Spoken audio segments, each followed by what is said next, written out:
Cầm tay chụp bằng nhờ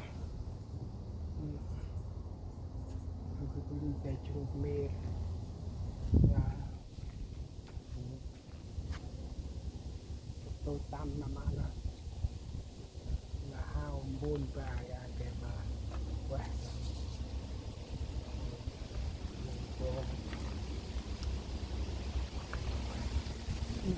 đỡ xa không xa mấy anh đưa xa cái mà tôi xem bận bộ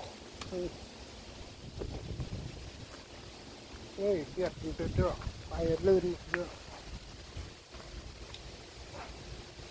nên làm hai hao anh chui phân tới chiên cái này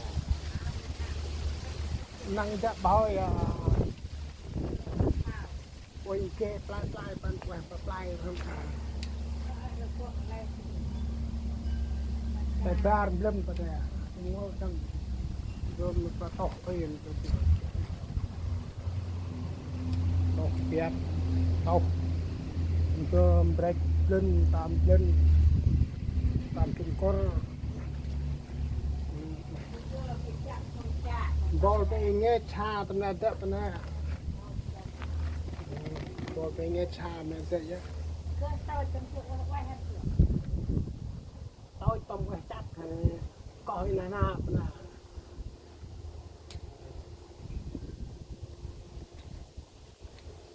tông cái chắc tay con tay bạn nở bạn làm hơi đó không có play còn chuông làm prao bọc hàm quay mấy vợ cái phách mấy này ốc chuông đó đây là cái áp đó cái đi xăm co lăng làm cho cái bang đang tam bang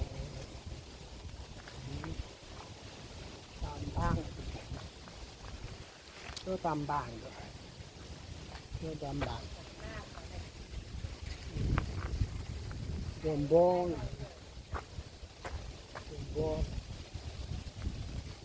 tam rươn nữa đó ai rươn ôi mầm luộc lại bằng bạc bự cho bà cả hiu tôi từ đây một cái hiu cho tôi cho anh ấy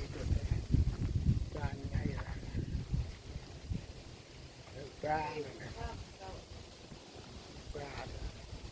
cái quẻ quỳnh mũi đó mầm chiên bằng tạt bự cái tạt lại tạt buôn và cái cả kít mà prida tụi nó là tầm prida tay có ghê đó u chè cái ai mir dừng mir ta còn bự ta tay có ghê bảo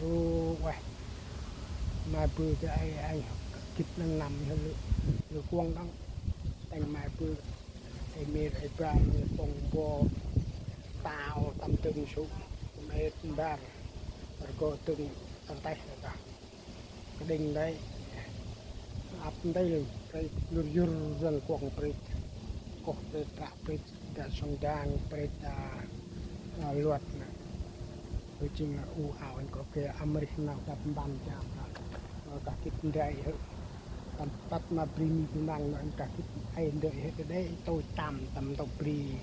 mì từ nó bị chiên ngắn đang từ làm để cho lão phải là người anh cái mà trái quỳnh ruột itu anh tôi tầm bậc hiu từ đây đến mỗi được bởi đi bơi chuồng ớm thì làm tới ba quả ruột mặt quỳnh thường lão phải là người cho là ấp tàu món con sao quỳnh hôm ai đi ra nè thì tôi tam nào đi quay phụ nữ hay con ghê cho ấp cân lão phải là người từ anh ba là ruột để mà nào tích từ đây lão phải là người